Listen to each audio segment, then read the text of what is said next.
तो गाइस, कैसे हैं आप सभी का स्वागत है। तो चलिए बात कर लेते हैं कल के दिन किस तरीके से ओपनिंग देखने को मिल सकती है। आज हॉलीडे है। अब इस जगह अगर हम समझते हैं तो देखिए, निफ्टी की बात करते हैं या हम बैंक निफ्टी की बात करते हैं तो दोनों इंडेक्स, या अगर मैं सेंसेक्स की भी बात करता हूँ यहाँ पे, तो ये साल के बिल्कुल निचले स्तर पे काम करते हुए दिखाई दे रहे हैं, बिल्कुल लाइफ टाइम लो पे दिखाई दे रहे हैं इस साल के। अब ये ऐसा हो क्यों रहा है, तो आपको पता होगा कि वॉर भी चलता हुआ दिखाई दिया। फिर कल जो आरबीआई की तरफ से बैंकों के ऊपर कैप लगा, जो कि आपका डॉलर के लिए, उससे भी थोड़ा देखिए बैंकों पे हमको प्रेशर देखने वाला, जिसमें देखिए बैंक निफ्टी ने 50,000 के लेवल को भी टच किया। लेकिन अब सवाल आता है कल किस तरीके से ओपनिंग हमको देखने को मिल सकती है, उसको हम समझेंगे। उससे पहले अगर आपने चैनल को सब्सक्राइब नहीं किया तो आप चैनल को सब्सक्राइब कर लीजिए। इस चैनल पे काफ़ी ऐसी वीडियो आती रहती है जो आपकी मदद करती है एक सही डिसीजन लेने में। अब देखिए, आज मार्केट बंद है लेकिन अमेरिकी मार्केट खुले हुए हैं। उस जगह कैसे ट्रेड होते हुए दिखाई दे रहे हैं उसको थोड़ा समझते हैं। तो देखिए, अमेरिका में अगर हम समझते हैं तो S&P 500 में देखिए हल्की फुल्की गिरावट देखने वाली। नेकडेस में भी आपको गिरावट देखने को दिखाई दे रही है 150 पॉइंट के समथिंग। अगर हम स्मॉल कैप की बात करें, यहाँ पे भी गिरावट देखने वाली। और जो अमेरिका का बिक्स है, आपको उसमें भी सेलिंग दिखाई दे रही है। जबकि अगर हम इंडिया के बिक्स में बात करें तो ये आपको जो कल सेलिंग हमको देखने को मिली थी, निफ्टी आपका 480 पॉइंट 90 पॉइंट निकलता हुआ दिखाई दिया है। सेंसेक्स में अगर हम बात करते हैं तो 1635 पॉइंट निकलता हुआ दिखाई दिया। और बैंक निफ्टी ने तो 2000 पॉइंटों के आसपास की सेलिंग दिखा दी थी। लेकिन अब जो हमने इस जगह बात की थी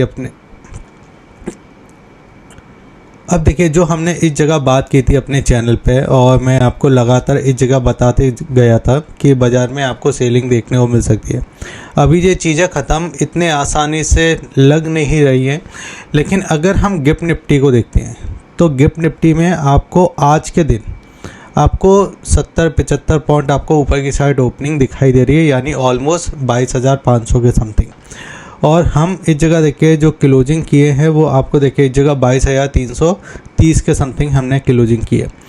अब निफ्टी के अगर आप पैटर्न को समझोगे ना तो यहाँ पे आपको देखने को मिलेगा कि बाज़ार देखिए जब भी थोड़ा देखिए संभलने की कोशिश करता है तो हमको ऊपर के लेवल से सेलिंग देखने को मिलती है। जैसे कि देखिए यहाँ पे 3 बार ऐसा हो चुका है कि बाज़ार एक बार संभलने की कोशिश करता है। एक बार देखिए हमको 25,000 के लेवल पे ऐसा देखने को मिला था, लेकिन बाज़ार में सप्लाई देखने को मिली। फिर देखिए हमको 24,000 के लेवल पे भी ऐसा देखने को मिला था बाज़ार में। फिर आपको 24,000 के लेवल से सप्लाई देखने को मिली। और अभी रिसेंट में भी हमको देखिए 23,500 के लेवल पे भी ऐसा ही देखने को मिला था। लेकिन अगर आप ध्यान से देखोगे तो हमने 23,000 के लेवल पे देखिए रीटेस्ट नहीं किया। जैसा रीटेस्ट हमने 25,000 के लेवल पे किया था, जैसा रीटेस्ट हमने देखिए 24,000 के लेवल पे किया था, वैसा रीटेस्ट हमने इस जगह देखिए 23,000 के लेवल पे नहीं किया। 23,000 के लेवल पे काफ़ी आसानी से देखिए इसने ब्रेक किया। और अभी देखिए हमने जो नीचे लो देखा था अभी बाज़ार का, वो 22,200 के समथिंग दिखाई दे रहा है। तो अब अभी जो गिफ्ट निफ्टी आपको तेज़ी दिखाई दे रही है, या गिफ्ट निफ्टी में हमको ऊपर की साइड एक बाउंस दिखाई दे रहा है, क्या इस बाउंस में नई बिकवाली आ सकती है? मुझे ऐसा लगता है आ सकती है। अब देखिए, आप FIS और DIS का डेटा पे एक बार नज़र मारिए। FIS और DIS ने क्या किया है, तो FIS और DIS का अगर आप डेटा देखोगे, और अगर मैं फाइनेंशियल ईयर के लास्ट का डेटा में अगर मैं बात करता हूँ तो आपको दिखाई देगा FIS ने 11,160 करोड़ की बिकवाली की। जो सबसे पैनिक वाली बात यही है कि FIS ने ज़्यादातर बिकवाली यहाँ पे की है, और DIS ने जो खरीदारी की वो 14,890 करोड़ की खरीदारी की। क्या इस खरीदारी के बाद आपके जो मार्केट है वो बूम कर सकता है? मुझे ऐसा लगता है थोड़ा मुश्किल है, क्योंकि अगर हम मंथली डेटा में देखते हैं तो इस मार्च के मंथ में सबसे ज़्यादा देखिए FIS ने बिकवाली की 1,22,540 पॉइंट की, ठीक है, रुपीस में। और DIS ने खरीदारी की 1,40,000 के ऊपर।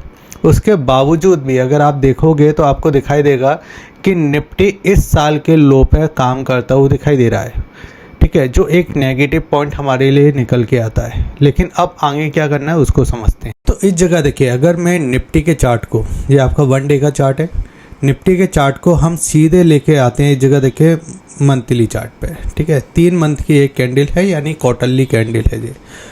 और अगर क्वार्टरली कैंडल को अगर आप देखोगे तो ये आपको 3 मंथ में आपको ये इतनी सेलिंग दिखाई दे रही है। अगर इसी कैंडल को मैं आपको इस जगह देखिए 12 मंथ की यानी 1 साल के कैंडल पे लेके आता हूँ तो यहाँ पे आपको दिखाई देगा ये पूरी 1 साल की कैंडल है, ठीक है, पूरी 1 साल की कैंडल। और ये आपका कैलकुलेटर होता है, देखिए यहाँ से 1 जनवरी 2025 से लेके आपका ये पूरा 1 साल का कैंडल बना है, जिसमें हमने हाई मारा था इस जगह, ऑलमोस्ट हमारा हाई था इस जगह 26,400 के समथिंग, जितना मुझे याद है। आप मुझे कमेंट में अभी बता के जाइए हमारा हाई कितना था इस साल के अंदर। और उसके बाद 2025 में हमने यहाँ पे देखिए इसका ओपनिंग किया था ये वाला, और ये हमारा प्राइस था इस जगह 24,000 का, 24,000 का ये हमारा प्राइस था, ठीक है। 24,000 के प्राइस को हम पहले सपोर्ट के लेवल पे देखते थे। और उससे पहले 2024 में यही प्राइस हमारे लिए रेजिस्टेंट का काम करता था। फिर 2025 में जो हमारे लिए सपोर्ट बना था, और फिर 2026 में इसी सपोर्ट को हमने ब्रेक कर दिया। तो ये हमारे लिए इम्पोर्टेंट प्राइस है, जिसके वजह से बाज़ार ने एक बार बाउंस भी दिया था यहाँ पे 24,000 के लेवल पे। तो हमारे लिए इम्पोर्टेंट रेजिस्टेंस तो 24,000 का दिखाई दे रहा है, ठीक है। अब नीचे की चार्ट अगर हम इस जगह 2025 के लेवल को देखते हैं, इसके लो को देखते हैं, तो वो हमारे लिए निकल के आता है 21,740 का। तो यहाँ पे हम लगा लेते हैं 21,740 के समथिंग, ठीक है, 21,740। तो ये वाला जो प्राइस है एक बार ऐसा लगता है कि इसको बाजार टेस्ट कर सकता है, ठीक है। यहाँ तक हम आने की कोशिश कर सकते हैं। ये कैंडल थोड़ा इतना सा बड़ा और हो सकता है। अगर आपको वीडियो अच्छा लग रहा है तो आप वीडियो को लाइक करते जाइए, ठीक है। काफ़ी गहराई में मैं आपको चीज़ें यहाँ पे बता रहा हूँ। अब ये हमने इस जगह ड्रॉ कर लिया ये कैंडल को, ठीक है। अब हम 1 डे के चार्ट पे आ जाते हैं फिर से। और 1 डे के चार्ट पे अगर आप देखोगे तो यहाँ पे मैं आपको दिखाना चाहूँगा, ये आपके 3 लो थे, यानी ट्रिपल बॉटम हमको यहाँ पे देखने वाला था। अब ये ट्रिपल बॉटम कब बना था, इसको भी मैं आपको ड्रॉ करके यहाँ पे बता देता हूँ। तो यहाँ पे हम आ जाते हैं और यहाँ से हम क्रॉस लाइन ले लेते हैं। तो एक हमारा बना था इस जगह, जो हमारा देखिए इस जगह जो चुनाव हुए थे, ठीक है, ये आपको मैंने लगा दिया। दूसरा हमारा जो बना था वो इस जगह ये वाला लेवल था, ठीक है, ये इसके पास में, हाँ ये वाला, जो कि हमारा देखिए 7 अप्रैल 2025 को बना था। फिर हमारा 4 जून 2024 को बना था। और अब आपका यहाँ पे कहीं बन सकता है। तो आपका ये वाला जो आपका ट्रिपल बॉटम जो हमको दिखाई दे रहा है, ये एक बार हमारे लिए बॉटम का काम कर सकता है। और इसका प्राइस हमको निकल के आ रहा है 21,750 के समथिंग, ठीक है, ये वाला प्राइस। अब समझते हैं यहाँ पे कि आखिरकार हो क्या रहा है बाज़ारों के अंदर। तो बैंक निफ्टी में तो मैंने आपको बताया, बैंक निफ्टी की भी आगे हम बात कर लेंगे। तो देखिए अभी आपका जो आपका गोल्ड है वो लगातार देखिए गिरता हुआ दिखाई दे रहा था। अब गोल्ड थोड़ा संभलता हुआ दिखाई दे रहा है, 1,50,000 के समथिंग काम करता हुआ दिखाई दे रहा है। तो ये इक्विटी मार्केट के लिए थोड़ा नेगेटिव है, क्योंकि अभी तक गोल्ड नीचे जा रहा था, इक्विटी मार्केट भी नीचे जा रहा था। यानी ये समझ में आ रहा था कि गोल्ड के अंदर जो पैसा घुसा था वो निकलता हुआ दिखाई दे रहा था। लेकिन अब हो क्या रहा है, गोल्ड के अंदर भी लॉस है, क्योंकि ऊपर से अगर आप देखोगे तो 1,80,000 के समथिंग का हाई मारा था, वहाँ से अगर आप देखोगे तो 50-60 हज़ार रुपये नीचे है। तो गोल्ड के अंदर पैसा फंस गया, इक्विटी मार्केट में तो पैसा फंसा ही है। सिल्वर की बात करते हैं तो यहाँ पे भी अगर आप देखो एक बड़ी गिरावट हमको देखने वाली, यहाँ पे भी पैसा फंसा हुआ है इन्वेस्टर का। BTC को अगर हम देखें, बिटकॉइन को, तो बिटकॉइन में भी अगर आप अपने हाई से देखोगे तो यहाँ पे भी आपका पैसा फंसता हुआ दिखाई दिया। लेकिन एक जगह अगर आप यहाँ पे निगाह मारोगे तो आपको दिखाई देगा जो इंडियन रुपीज़ है वो भी गिरता हुआ दिखाई दे रहा है। अब यहाँ पे देखिए ये लाइन जो ऊपर जाते हुए दिखाई दे रही है ना, ये हमारे लिए कहीं ना कहीं देखिए गलत लाइन है। ये लाइन अगर नीचे की साइड होती है, ये चार्ट जो आपको ऊपर की साइड जा रहा है, ये चार्ट इस तरीके से ऊपर की साइड जा रहा है, ये इंडिया की इकनॉमी के लिए बेकार है। अगर ये चार्ट नीचे की साइड आता तो ये हमारे लिए और अच्छा हो सकता है। चार्ट कैसे जा रहा है, ऊपर की साइड जा रहा है, तो ये हमारे लिए भी एक थोड़ा नेगेटिव पॉइंट इस जगह दिखाई दे रहा है, ठीक है। अब जैसे ही हमने यहाँ पे बात की कि अभी थोड़ी सी सेलिंग और दिखाई दे सकती है बाज़ार के अंदर, लेकिन अभी जब बाज़ार ओपन होगा तो उसमें हमको क्या देखना है, उसमें हमको देखना है ऊपर की साइड, जैसे कि आपका 22,500 का लेवल, ठीक है। इस कैंडल के ऊपर हम सस्टेन नहीं कर पाएंगे, इस वाली कैंडल के यहाँ पे हमको कहीं ना कहीं सेलिंग फिर से देखने को मिलेगी। और अगर 22,500 के ऊपर सस्टेन कर जाते हैं जब भी एक रिवर्सल आ सकता है, उससे पहले नहीं। न्यू सेलिंग के बारे में क्या सोचना है, क्यों न्यू सेलिंग के बारे में जब आप सोचिए जब ये आपका 22,300 के नीचे सस्टेन करना चालू हो जाए, ठीक है। ये हमको देखिए इस जगह निफ्टी के अंदर दिखाई दे रहा है।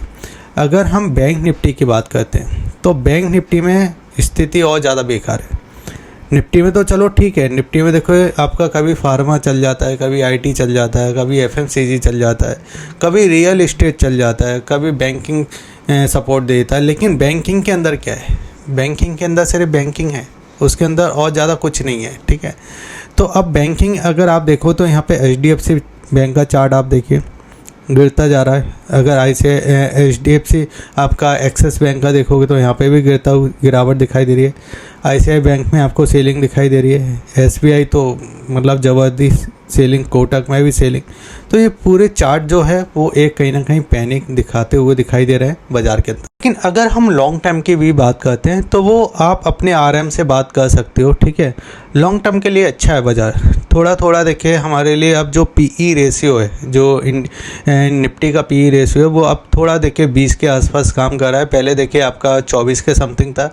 कोविड के समय देखिए जो निफ्टी का पीई था वो 18-19 के समथिंग जाता हुआ दिखाई दिया था। और आपका जो देखिए 2008 में जो गिरावट आई थी उस समय भी देखिए जो निफ्टी का पीई था वो काफ़ी गिर गया था। उस समय तो आपका ऑलमोस्ट 13 या 14 के समथिंग था, ठीक है। तो अभी 20 के समथिंग है, इसलिए थोड़ा सा अभी और थोड़ा सेलिंग देखने को मिल सकती है।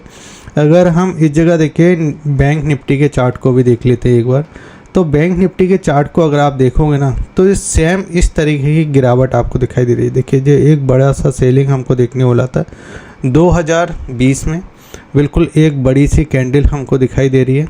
इस बड़ी सी कैंडल अगर ये हम इसका सपोर्ट मानते हैं तो एक बार देखिए जो 48,000 तक आ सकता है बैंक निफ्टी।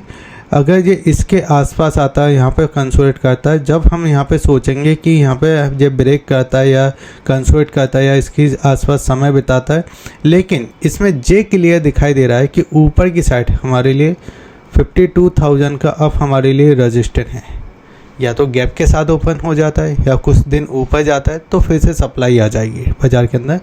और इंटरडे का रजिस्टेंस अगर हम इस जगह समझते हैं तो आपका 50,950 का दिखाई दे रहा है, ठीक है। तो ये कुछ चीज़ें हैं जो मैंने आपको बताने की कोशिश की है, बाज़ार के अंदर दिखाई दे रही हैं। आप इसको सेटअप को देखिए, समझिए, सपोर्ट और रेजिस्टेंस को समझिए। बाकी वीडियो अच्छा लगे तो आप वीडियो को लाइक कीजिए, शेयर कीजिए और सब्सक्राइब कीजिए। जय हिंद, वंदे।